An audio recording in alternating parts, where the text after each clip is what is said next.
ओम शांति। आज प्यारे बाबा के 2 जून के महावाक्य हैं और आज के महावाक्यों में बाबा हमें ड्रामा के ज्ञान के अंतर्गत ये समझा रहे हैं कि आखिर दुनिया में वो दिन आया जबकि स्वयं भगवान सारे विश्व पर शांति का साम्राज्य स्थापित करने के लिए आए हुए हैं।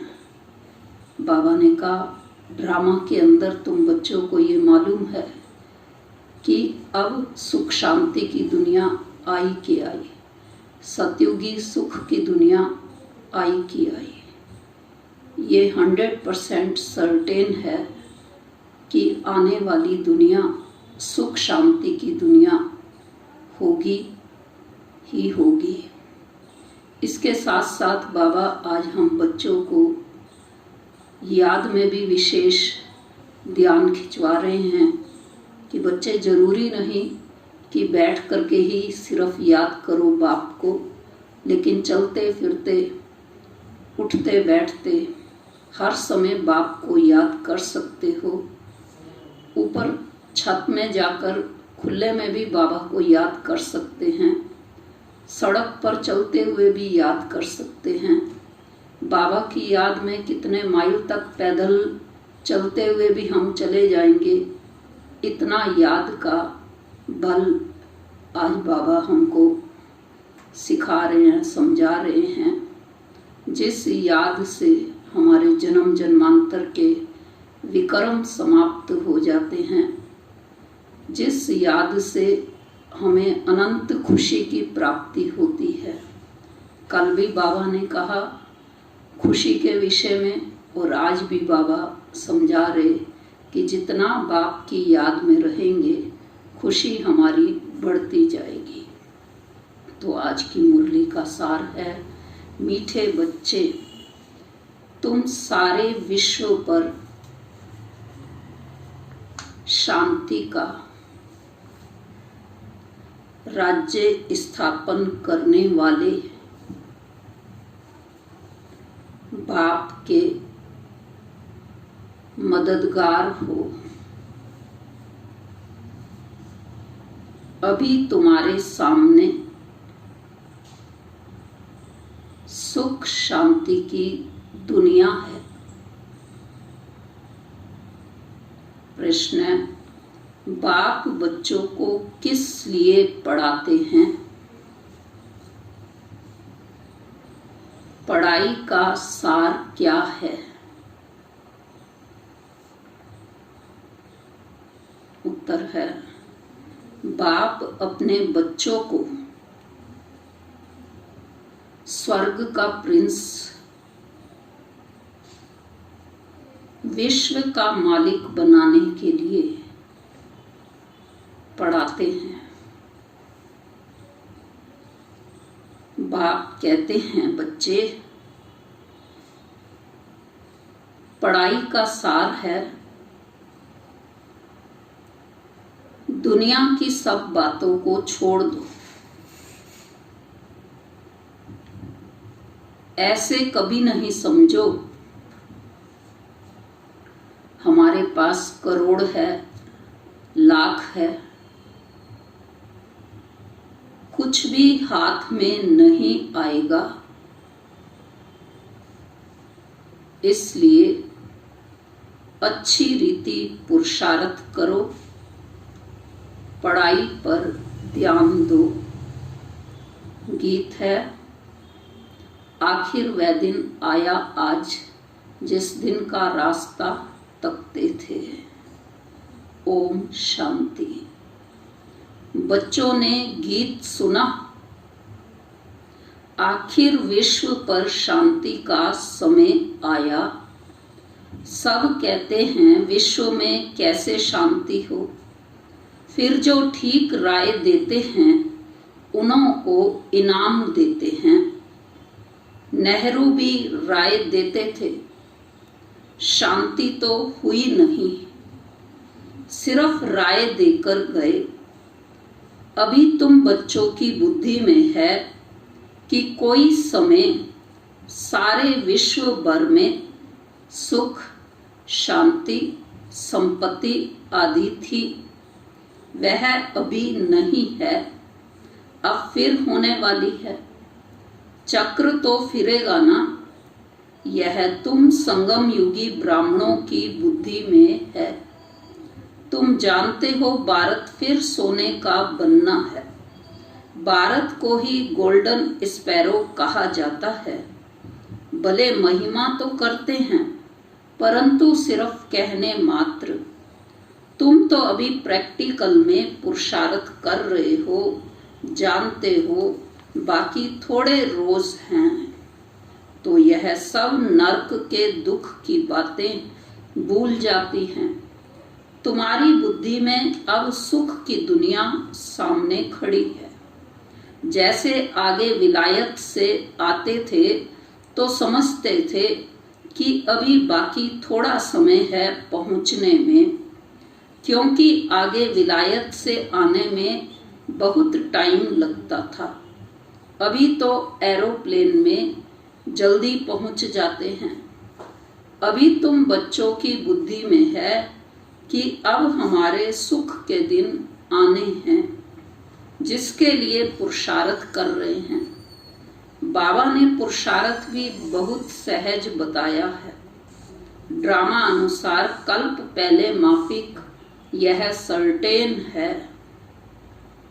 तुम देवता थे, देवताओं के कितने ढेर के ढेर मंदिर बन रहे हैं। बच्चे जानते हैं यह मंदिर आदि बनाकर क्या करेंगे। बाकी दिन कितने हैं। तुम बच्चे नॉलेज की अथॉरिटी हो। कहा भी जाता है परम पिता परमात्मा सर्वशक्तिमान ऑलमाइटी अथॉरिटी है। तुम ज्ञान की अथॉरिटी हो, वह है भक्ति की अथॉरिटी। बाप को कहा जाता है कौन सी अथॉरिटी? Almighty authority. तुम बच्चे नंबरवार पुरुषार्थ अनुसार बन रहे हो। तुमको सृष्टि के आदि मध्य अंत का ज्ञान है।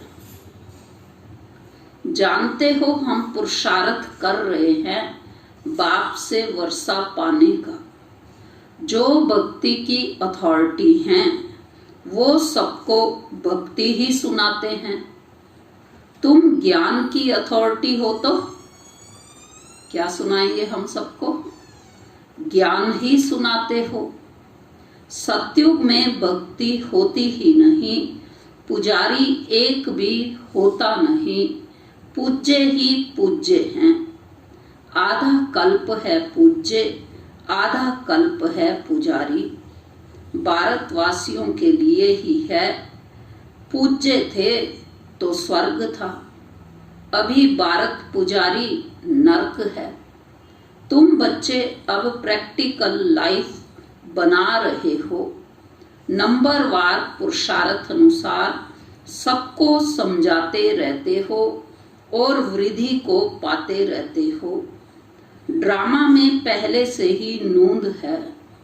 ड्रामा तुमको पुरुषार्थ कराते रहते हैं, तुम करते रहते हो।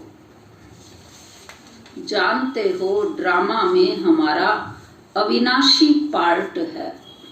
दुनिया इन बातों को क्या जाने, हमारा ही ड्रामा में पार्ट है। हम सबको निश्चय है कि ड्रामा में ही हमारा अविनाशी पार्ट है। जो कहेगा वही समझेगा ना कि कैसे हमारा इस ड्रामा में पार्ट है। यह सृष्टि का चक्र फिरता ही रहता है। यह वर्ल्ड की हिस्ट्री ज्योग्राफी तुम्हारे सिवाय और कोई को मालूम नहीं है। ऊंच से ऊंच कौन है दुनिया में कोई नहीं जानते हैं। ऋषि मुनि आदि भी कहते थे हम नहीं जानते। नेति नेति कहते थे ना। अभी तुम बच्चे तो जानते हो वह रचता बाप है और हमको पढ़ा रहे हैं। यह भी बाबा ने बार बार समझाया है कि यहाँ जब बैठते हो तो देही अभिमानी होकर बैठो।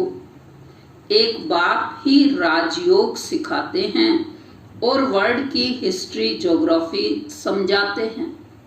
बाप कहते हैं मैं कोई थॉट रीडर नहीं हूँ, इतनी बड़ी दुनिया है, इनको क्या बैठ रीड करेंगे।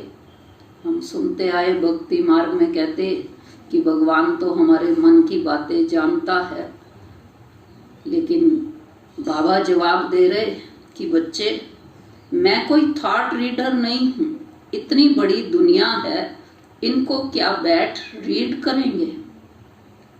बाप तो खुद कहते हैं मैं ड्रामा की नोंद अनुसार आता हूँ तुमको पावन बनाने।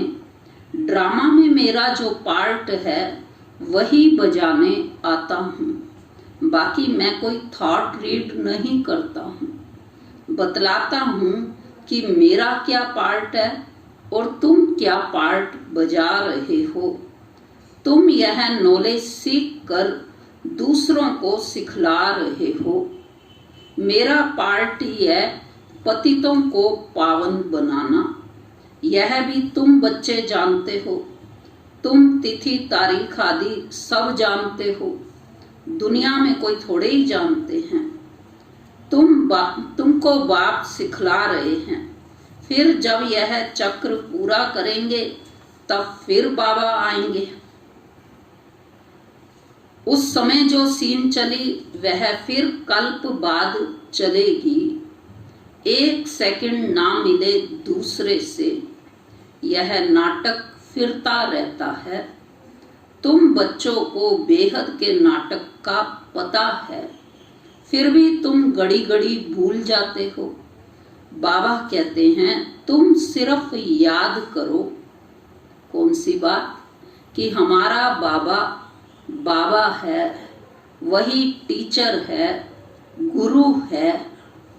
तुम्हारी बुद्धि उस तरफ चली जानी चाहिए। आत्मा खुश होती है बाप की महिमा सुनकर। सब कहते हैं हमारा बाबा बाबा है, टीचर है, वह सच्चा ही सच्चा है। पढ़ाई भी सच्ची और पूरी है, उन मनुष्यों की पढ़ाई अधूरी है। तो तुम बच्चों की बुद्धि में कितनी खुशी होनी चाहिए। बड़ा इम्तिहान पास करने वालों की बुद्धि में ज्यादा खुशी रहती है। तुम कितना ऊंच पढ़ते हो तो कितनी कापारी खुशी होनी चाहिए। कापारी खुशी किसको कहते हैं? जब पांव के अंगूठे से लेकर मस्तक तक खुशी बनी रहती है, उसे कापारी खुशी कहा जाता है। तो भगवान बाबा बेहद का बाप हमको पढ़ा रहे हैं। तुम्हारे रोमांच खड़े हो जाने चाहिए।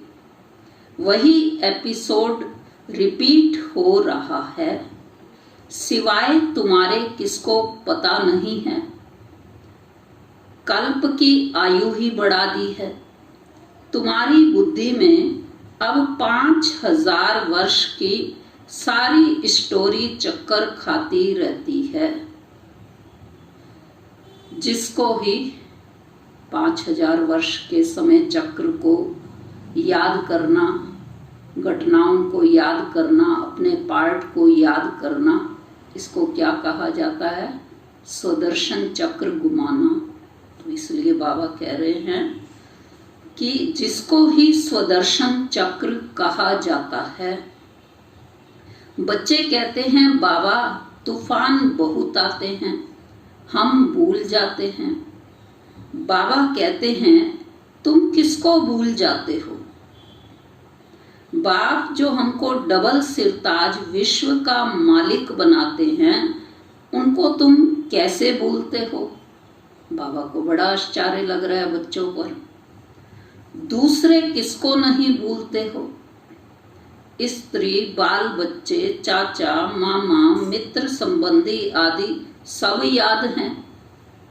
बाकी इस बात को तुम भूलते क्यों हो?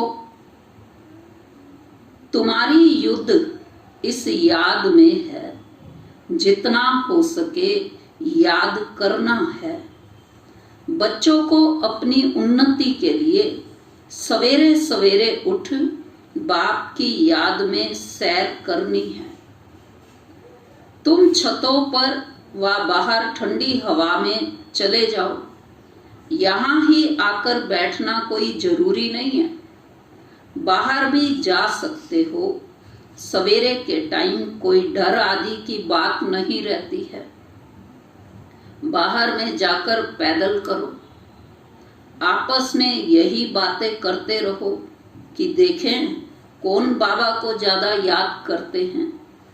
फिर बताना चाहिए कि कितना समय हमने याद किया, बाकी समय हमारी बुद्धि कहाँ कहाँ गई। इसको कहा जाता है एक दो में उन्नति को पाना। नोट करो कितना समय बाप को याद किया। बाबा की जो प्रैक्टिस है वह बतलाते हैं। ब्रह्मा बाबा अपनी भी बात सुना रहे हैं। तो याद में तुम 1 घंटा पैदल करो तो भी टांगे थकेंगी नहीं। याद से तुम्हारे कितने पाप कट जाएंगे। चक्र को तो तुम जानते हो।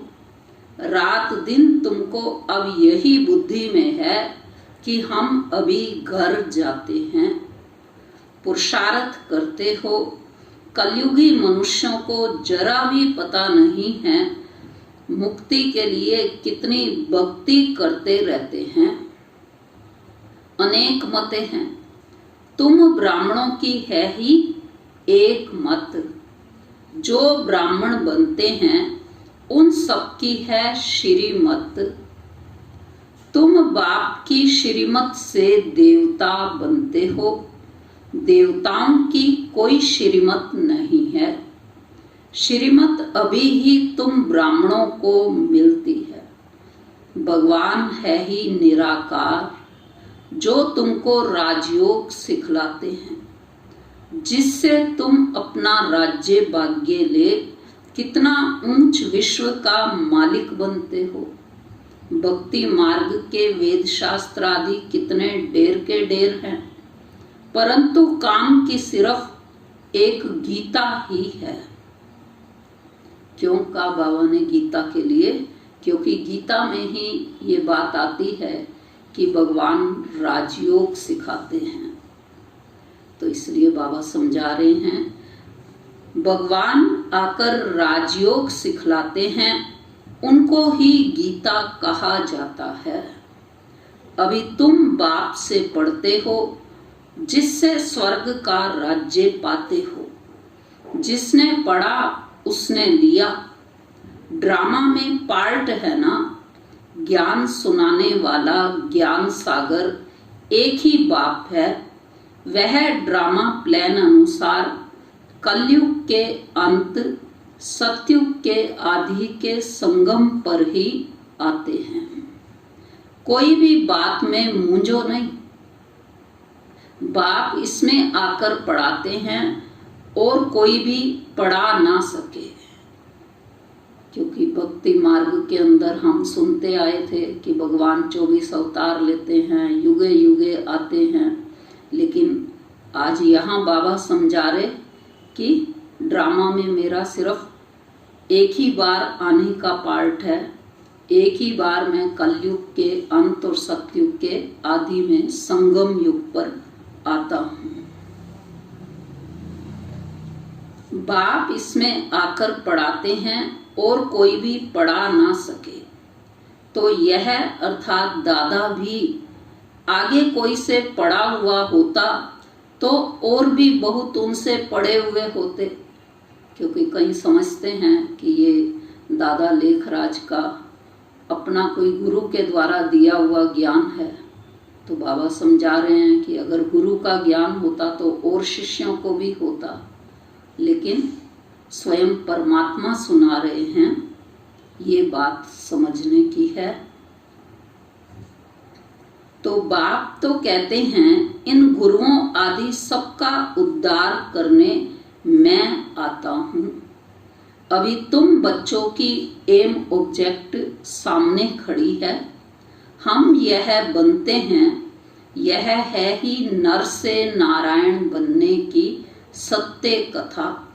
इनकी फिर भक्ति मार्ग में महिमा चलती है, भक्ति मार्ग की रस्म चलती आती है। अभी यह रावण राज्य पूरा होना है, तुम अभी दशहरा आदि में थोड़े ही जाएंगे। तुम तो समझाएंगे कि यह क्या करते हैं। यह तो बेबीज का काम है। बड़े बड़े आदमी देखने जाते हैं कि रावण को कैसे जलाते हैं। यह है कौन, कोई बता ना सके। रावण राज्य है ना। दशहरे आदि में कितनी खुशी मनाते हैं जिसमें रावण को जलाते आते हैं। दुख भी चला आता है, कुछ भी समझ नहीं है। अभी तुम समझते हो कि हम कितने बेसमझ थे। किसने बनाया हमको बेसमझ? बाबा समझा रहे हैं, रावण बेसमझ बना देते हैं। अभी तुम कहते हो बाबा हम लक्ष्मी नारायण जरूर बनेंगे, हम कोई कम पुरुषार्थ थोड़े ही करेंगे। यह एक ही स्कूल है, पढ़ाई बहुत सहज है। बूढ़ी बूढ़ी माताएं और कुछ नहीं याद कर सकती तो सिर्फ बाप को याद करें। मुख से हे राम तो कहते हैं ना, तो बाबा यह बहुत सहज बताते हैं। तुम आत्मा हो, परमात्मा बाप को याद करो तो तुम्हारा बेड़ा पार हो जाएगा। कहाँ चले जाएंगे? बेड़ा पार हो गया, कहाँ चले जाएंगे? शांति धाम, सुख धाम। और सब कुछ भूल जाओ। जो कुछ सुना है, पढ़ा है, वह सब भूल कर अपने को आत्मा समझ बाप को याद करो तो बाप से वर्षा जरूर मिलेगा। बाप की याद से ही पाप कट जाते हैं। कितना सहज है। कहते भी हैं ब्रकुटी के बीच चमकता है अजब सितारा। तो जरूर इतनी छोटी आत्मा होगी ना। डॉक्टर लोग बहुत कोशिश करते हैं आत्मा को देखने की, परंतु वह बहुत सूक्ष्म है। हठ आदि से कोई देख ना सके। बाप भी ऐसे ही बिंदी है। कहते हैं जैसे तुम साधारण हो, हम भी साधारण बन तुमको पढ़ाता हूँ। किसको क्या पता कि इन्हों को भगवान कैसे पढ़ाते होंगे। कृष्ण पढ़ाते तो सारे अमेरिका, जापान आदि सब तरफ से आ जाएं। उनमें कितनी कशिश है। कृष्ण के साथ प्यार तो सबका है ना। अभी तो तुम बच्चे जानते हो, हम सो बन रहे हैं। कृष्ण है प्रिंस। कृष्ण को गोद में लेना चाहते हैं तो पुरुषार्थ करना पड़े, कोई बड़ी बात नहीं है। बाप अपने बच्चों को स्वर्ग का प्रिंस, विश्व का मालिक बनाने के लिए पढ़ाते हैं। कल की अव्यक्त मुरली जब चल रही थी तो उसमें बाबा ने विश्व किशोर बाबू के लिए जैसे बताया था कि फर्स्ट प्रिंस का प्रिंस वो बनेंगे। तो क्यों? क्योंकि बाप अपने बच्चों को स्वर्ग का प्रिंस, विश्व का मालिक बनाने के लिए पढ़ाते हैं। बाप कहते हैं बच्चे, पढ़ाई का सार है दुनिया की सब बातों को छोड़ दो। ऐसे कभी नहीं समझो कि हमारे पास करोड़ हैं, लाख हैं, कुछ भी हाथ में नहीं आएगा। इसलिए अच्छी रीति पुरुषार्थ करो। बाप के पास आते हैं तो बाप उलैना देते हैं। 8 मास से आते हो और बाप जिनसे स्वर्ग की बादशाही मिलती है उनसे इतना समय मिले भी नहीं। कहते बाबा फलाना काम था। अरे तुम मर जाते फिर यहाँ कैसे आते? यह बहाने थोड़े ही चल सकेंगे। बाप राजयोग सिखा रहे हैं और तुम सीखते नहीं। जिसने बहुत भक्ति की होगी उनको 7 रोज तो क्या 1 सेकंड में भी तीर लग जाए, सेकंड में विश्व का मालिक बन सकते हैं। यह खुद अनुभवी बैठा है। ब्रह्मा बाबा अपनी बात समझा रहे। यह खुद अनुभवी बैठा है। विनाश देखा, चतुर्भुज रूप देखा, बस समझने लगा ओहो हम विश्व के मालिक बनते हैं। साक्षात्कार हुआ, उमंग आया और सब कुछ छोड़ दिया। यहाँ तुम बच्चों को मालूम पड़ा बाप आए हैं विश्व की बादशाही देने। बाप पूछते हैं निश्चय कब हुआ तो कहते हैं 8 मास। बाबा ने समझाया है मूल बात है याद और ज्ञान, बाकी तो दीदार कोई काम का नहीं। बाप को पहचान लिया तो फिर पढ़ना शुरू करो तो तुम भी यह बन जाएंगे। पॉइंट्स मिलती हैं जो कोई को भी समझा सकते हो। बहुत मिठास से समझाओ। आज बाबा समझा रहे हैं कोई ध्यान दीदार या साक्षात्कार होए हमें तब हम निश्चय करें कि भगवान पढ़ा रहे हैं, नहीं। लेकिन बाप को पहचान लिया और पहचानने के बाद पढ़ाई जो है हमारी लगातार चलती रहे, क्योंकि पढ़ाई में ही हमको भिन्न भिन्न पॉइंट्स मिलती हैं। तो बाप को पहचान लिया तो फिर पढ़ना शुरू करो तो तुम भी यह बन जाएंगे। पॉइंट्स मिलती हैं जो कोई को भी समझा सकते हो।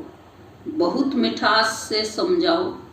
शिव बाबा जो पतित पावन हैं कहते हैं मुझे याद करो तो पावन पावन दुनिया का मालिक बन जाएंगे। युक्ति से समझाना है। तुम चाहते हो ना गॉड फादर लिबरेट कर स्वीट होम वापिस ले जाए।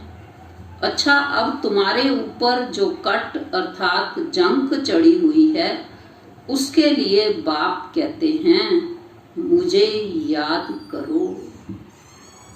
अच्छा मीठे मीठे सिकी लदे बच्चों प्रति मात पिता बाप दादा का याद प्यार और गुड मॉर्निंग। रूहानी बाप की रूहानी बच्चों को नमस्ते। हम रूहानी बच्चों की रूहानी बाप को नमस्ते। आज की मुरली की धारणा की पॉइंट है, पहली है सवेरे सवेरे उठ पैदल करते बाप को याद करो। आपस में यही मीठी रूह रिहान करो कि देखें कौन कितना समय बाबा को याद करता है। फिर अपना अनुभव सुनाओ। दूसरा बाप को पहचान लिया तो फिर कोई बहाना नहीं देना है। पढ़ाई में लग जाना है।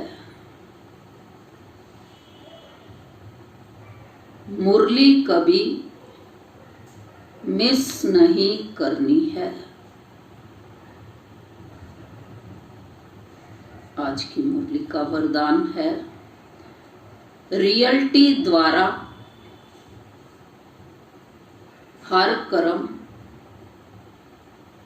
व बोल में रॉयल्टी दिखलाने वाले फर्स्ट डिवीजन के अधिकारी भव। स्पष्टीकरण है वरदान का। रियलिटी अर्थात अपने असली स्वरूप की सदा स्मृति, जिससे स्थूल सूरत में भी रॉयल्टी नजर आएगी। रियलिटी अर्थात एक बाप दूसरा ना कोई। इस स्मृति से हर कर्म व बोल में रॉयल्टी दिखाई देगी। जो भी संपर्क में आएगा उन्हें हर कर्म में बाप समान चरित्र अनुभव होंगे।